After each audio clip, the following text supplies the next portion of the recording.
বন্ধুরা, সবাই কেমন আছো? আশা করি অনেক অনেক ভালো আছো। আর তোমাদের ভালোবাসে আমি অনেকটা ভালো আছি। আর দেখো, আবার তোমাদের সামনে চলে এসেছি আমি আমার একটা নতুন রেসিপি নিয়ে। আমার একটা ব্লগ চ্যানেল, তবুও আমি একটু রান্না করতে ভালোবাসি, তো সেই জন্য মাঝে মাঝে একটু রান্নার রেসিপিও দিয়ে দিই। তো তোমরা বন্ধুরা সবাই দেখো কিন্তু, হ্যাঁ, আর একটা লাইক করো, কমেন্ট করো। তো চলো বন্ধুরা, আমার ভাইকে বাজারে পাঠিয়েছিলাম, তো ভাই দেখো বাজার থেকে কি ছোট ছোট মাছ নিয়ে এসেছে।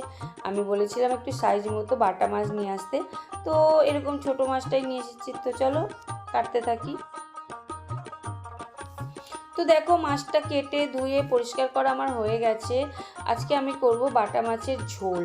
হ্যাঁ, এটা এই রান্নাটা আমার একটু ঝোল ঝোল হবে, কিন্তু খেতে ভালোই টেস্টি হবে ঝোল হয়ে থাকলে। তো চলো রান্নাটা করি, দেখতে থাকো, সঙ্গে থাকো কিভাবে আমি এই মাছটা রান্না করি।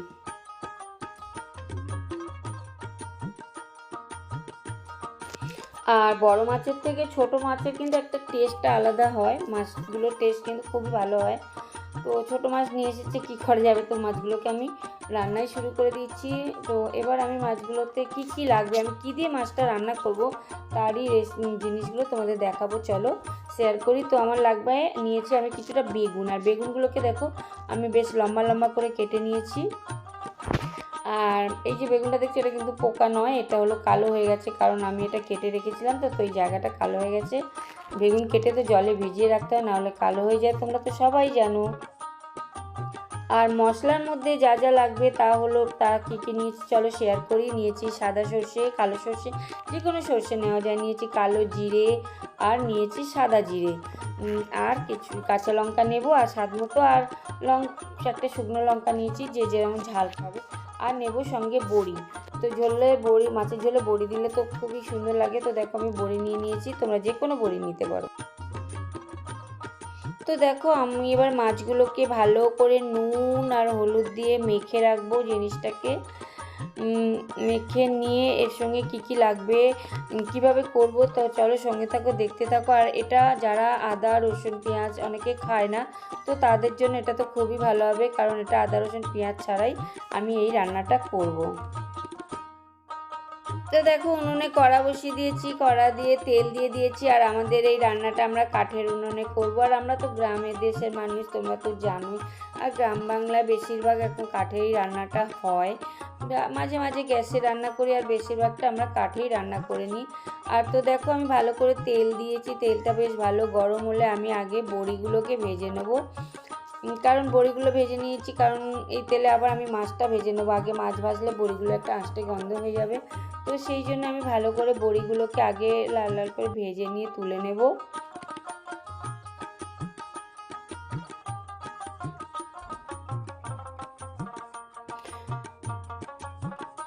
এবার বড়িটা ভাজা হয়ে গেলে তারপরে দেখো আমি তেল দিয়েছি, ফের খানিকটা দিয়ে একটু নুন ছিটিয়ে দিলাম কড়াতে, নাহলে মাছগুলো উঠতে চায় না। তো দেখো, এবার আমি মাছগুলো একটা একটা করে সব ভেজে নেবো, একটা একটা করে না। আমি এই মাছগুলোকে 3বারে ভেজেছি, ছোট ছোট মাছ তো, আর যদি ভেঙে টেঙে যায় তো কিন্তু ভাঙেনি, যেহেতু আমি কড়ায় নুন দিয়েছি আর মাছগুলোকে বেশ কড়া করে ভেজেছি, তো একটাও মাছ ভেঙে যায়নি।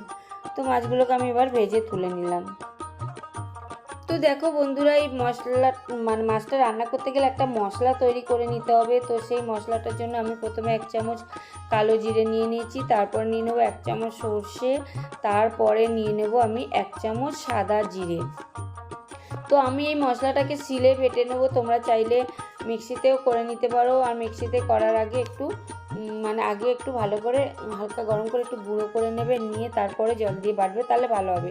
তারপর দেখো, আমি কাঁচা লঙ্কা দিয়েছি, দিয়ে একটু জল দিয়ে ভালো করে মশলাটা তৈরি করে নিই। তো আমার মশলা করা রেডি, ভালো করে মশলাটা করা হয়ে গেছে, রেডি হয়ে গেছে। এবার একটু জলটা দিয়ে শিলটা ধুয়ে নিলাম, এই জলটা দিয়ে কষে নেবো আর কি। এরপরে দেখো, কড়াতে তেল দিয়ে আমি যে বেগুনগুলো লম্বা লম্বা করে কেটে নিয়েছিলাম, সেই বেগুনগুলোকে আমি এবার একটু ভেজে নেব, বেশ লাল লাল করে ভেজে নিতে হবে বেগুনগুলোকে। তো এবার আমি বেগুনগুলোকেই ভেজে নিচ্ছি।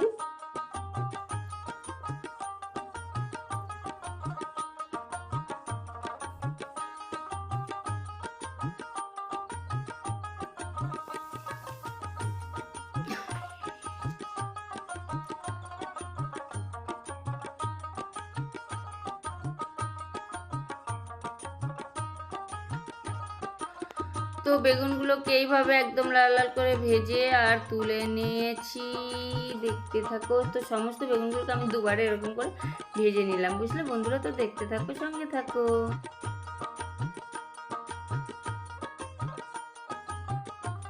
তো দেখো বন্ধুরা, বেগুনগুলোকে তুলে নিতে তেলটা কেমন কালো হয়ে গেছে, তো কোনো প্রবলেম হবে না। আমি তেলটাকে ওই জন্য নামাইনি, ওই তেলের মধ্যেই আমি একটা শুকনো লঙ্কা দিয়ে দিলাম। তো শুকনো লঙ্কাটা বেশ ফোড়ন দিলাম, আর দিলাম কিছুটা কালো জিরে। তো কালো জিরে আর শুকনো লঙ্কা ফোড়ন দেওয়ার পর আমি আমার যে বাটা মশলাটা ছিল সেইটা আমি ঢেলে দেবো।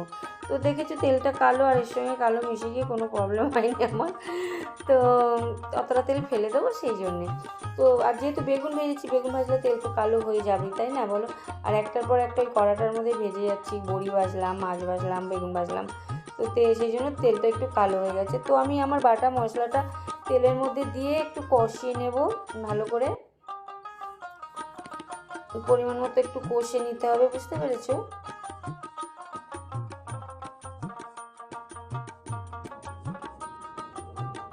তো দেখো আমার কষাটা হয়ে গেছে, হয়ে গিয়ে বেশ মশলা থেকে একটা সুন্দর গন্ধ বেরোবে, তখন আমি এর মধ্যে হলুদ দিয়ে দেব, পরিমাণ মতো হলুদ। তারপরে দিয়ে দিলাম লঙ্কার গুঁড়ো, পরিমাণ মতো লঙ্কার গুঁড়ো দিয়ে দিতে হবে, দিয়ে এবার একটু কষতে হবে।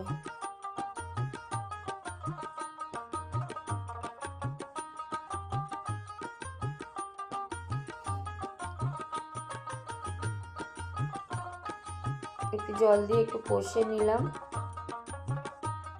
যখন কষাটা হয়ে যাবে তখন আমি এতে জল ঢেলে দেব। কিন্তু তোমরা কি একটা জিনিস লক্ষ্য করলে, আমি নুনটা কিন্তু স্কিপ করে গেলাম, কারণ আমি নুনটা দিতেই ভুলে গিয়েছিলাম, বুঝতে পেরেছো? তো দেখো আমি মশলা দেওয়া জলটা ভালো করে দিয়ে দিলাম, দিয়ে এবার আমি এটাকে ফুটতে দেবো।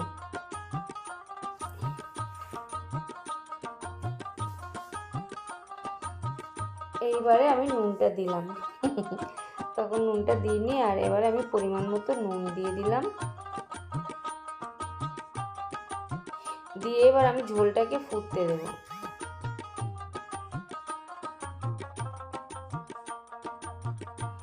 আর দেখো আগুনটা বেশ ভালোই জ্বলছে, আমাদের তো কাঠেই রান্না হয়, তোমরা অনেকেই জানো আমাদের কাঠের জালেই রান্না হয়। এখানে বাড়িতে আসলে আমাকে কাঠের জালেই রান্না করতে হয়। তো দেখো যখন ঝোলটা আমার ফুটে উঠেছে তখন আমি সমস্ত কিছু দিয়ে দেব, বেগুন, বড়ি, মাছ সমস্ত একসঙ্গে দিয়ে দিলাম। যেহেতু আমার এই বড়িটা একটু দোকানের বড়ি, তো বিউলি ডালেরই বড়ি, কিন্তু এক একটা ডাল আছে খুবই মানে সুন্দর, আর এই ডালগুলো, এই বড়িগুলো একটু শক্ত হয়, তো সেই জন্য আমি একসঙ্গে দিয়ে দিলাম যাতে একটু নরম হয়ে যায়। হ্যাঁ, তো তার পরিবারে আমার কী হয়েছে, আমার ঝোলটা কিন্তু অনেকটা টেনে গেছে, তো প্লিজ তোমরা একটু এটা ঝোল করবে। হ্যাঁ, তো আমার হয়ে গেল, আমি এবার ঢাকা দিয়ে দিলাম। তো দেখো আমার রান্নাটা হয়ে গেছে। ঝোলের কালারটা মাঝে মাঝে আসছে, মাঝে মাঝে আসছে না, ফোনটার জন্য, এটা ফোনেরই গন্ডগোলের মধ্যে। দেখছো ঝোলের কালারটা মাঝে মাঝে আসছে, আবার কালারটা অন্যরকম হয়ে যাচ্ছে। তো দেখো আমার রান্নাটা তৈরি। তো আমার যখন রান্না এটা হয়ে যাবে তখন আমি ওপর থেকে কিছু কাঁচা লঙ্কা চেরা আর একটু ধনেপাতা ওপর থেকে দিয়ে দেবো। এই দেখো আমি সব করে রেখে দিচ্ছি, এই যে কাঁচা লঙ্কা আর ধনেপাতা চিড়ে ওপর থেকে আমি এটাকে ছড়িয়ে দেবো।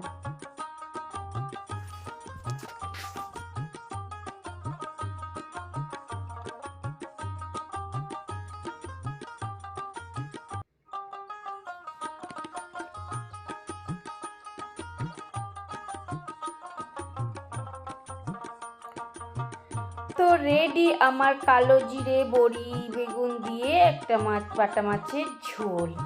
আমার ঝোলটা কমে গেছে, তোমরা কিন্তু ঝোল করো, ঝোল করলে জিনিসটা দারুণ হবে। আমার যেহেতু বড়িতে পুরো ঝোলটাই টেনে নিয়েছে। তো দেখো আমার রান্না রেডি। তো অবশ্যই তোমরা বলবে কেমন, দেখে বলবে কেমন হয়েছে রান্নাটা। দেখে তো ভালো লাগছে, কি বলো? তো চলো খেয়ে দেখি কেমন হয়েছে। তো চলো বন্ধুরা, এতক্ষণ আমার সঙ্গে থাকার জন্য, আমার পাশে থাকার জন্য, আমার রেসিপিটা দেখার জন্য তোমাদেরকে অনেক অনেক অনেক ভালোবাসা। আর যারা নতুন বন্ধু আছো, যারা আমার ভিডিওটাকে এতক্ষণ ধরে দেখছো অথচ এখন আমার চ্যানেলটাকে সাবস্ক্রাইব করোনি, তো প্লিজ বন্ধুরা তোমরা আমার চ্যানেলটাকে সাবস্ক্রাইব করে আমার পাশে থাকো, আর পাশে থাকা বেল আইকনটা অবশ্যই অবশ্যই বাজিয়ে দেবে, তাহলে আমার যত ভিডিও আসবে সব তোমাদের কাছে চলে যাবে। তো চলো বন্ধুরা, আমি এখন একটু খেয়ে দেখি কেমন হয়েছে। তবে একটা কথা বলবো, ঝোলটা আমার কমে গেছে, তো যার জন্য আমার ঝোলটা কমার জন্য একটু লাগছে, কিন্তু ঝোল যদি হতো আর একটু বেশি মানে ভালোভাবে খেতে পারতাম।